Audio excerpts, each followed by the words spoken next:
Their bodies were removed and others took their place. Francis Scott Key said what held that flagpole in place at that unusual angle were patriots' bodies.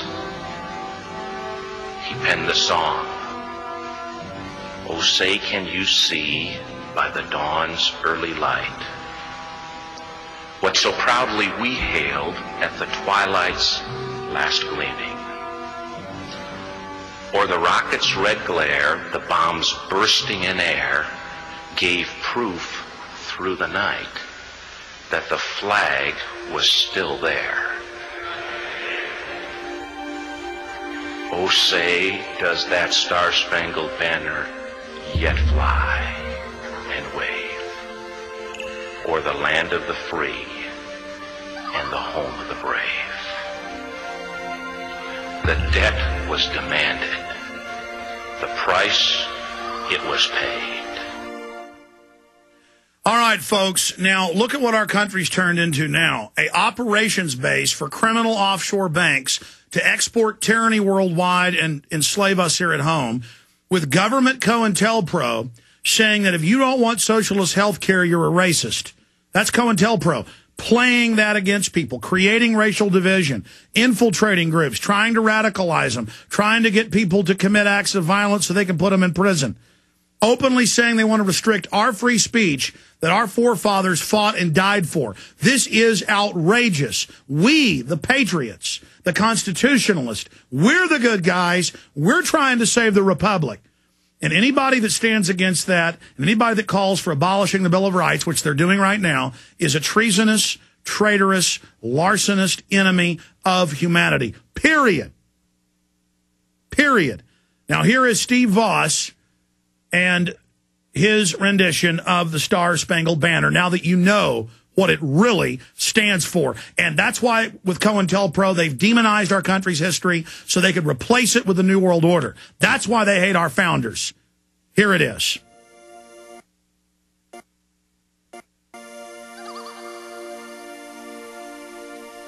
Oh, say, can you see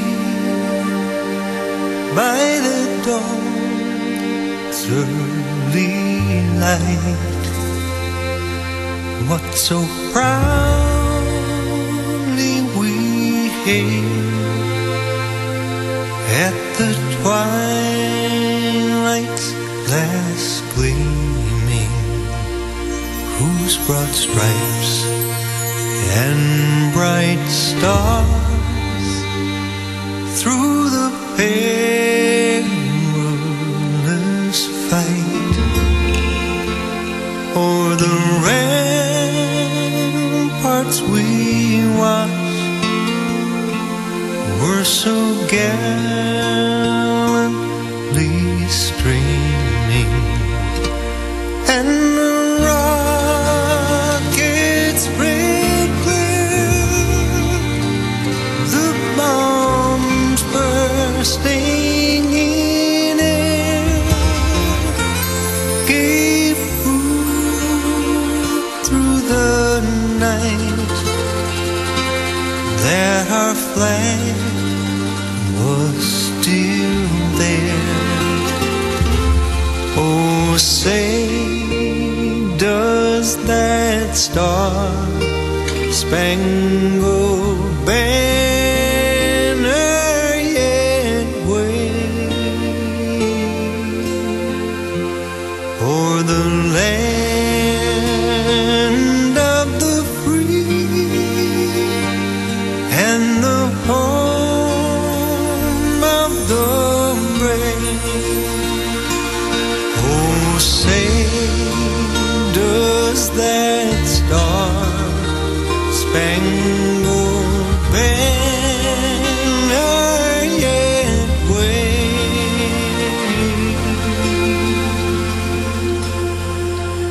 o'er the land of the free and the home of the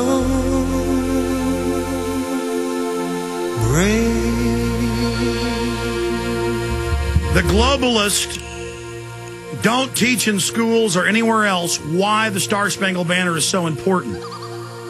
What we saw, the type of valiant activity at the Alamo, was the tail end of the true flower of our republic, but it can bloom again.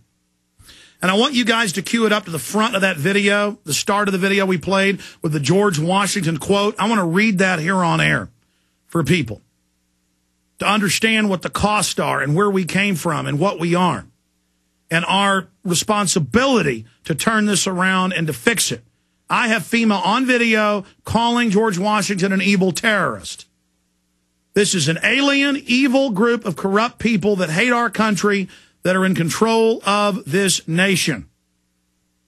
And it's our right and our responsibility as the Declaration of Independent States to stand against them and to speak out against them and to expose them for the illegitimate criminals they are. They're doing everything they can to demonize the American people right now, to demonize true Americanism, true freedom, but it's not going to work.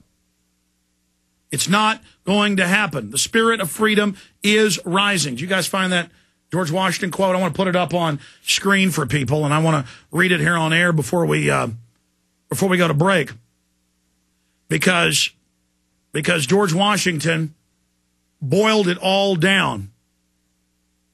Why this nation was able to be founded, why we were able to persevere. And so I say to everybody out there, if you didn't know why the Star Spangled Banner is so special, that's another example of how you've been robbed of your true history and who you really are. And it's in rediscovering who we really are that we can defeat this new world order. And that's the bottom line, ladies and gentlemen. The thing that sets the American Christian apart from all other people in the world is he will die on his feet before he will live on his knees. George Washington. Again, the thing that sets the American Christian apart from all other people in the world is that he will die on his feet before he will live on his knees. And that's what you saw from the true story of the Star Spangled Banner. We'll be right back. Stay with us.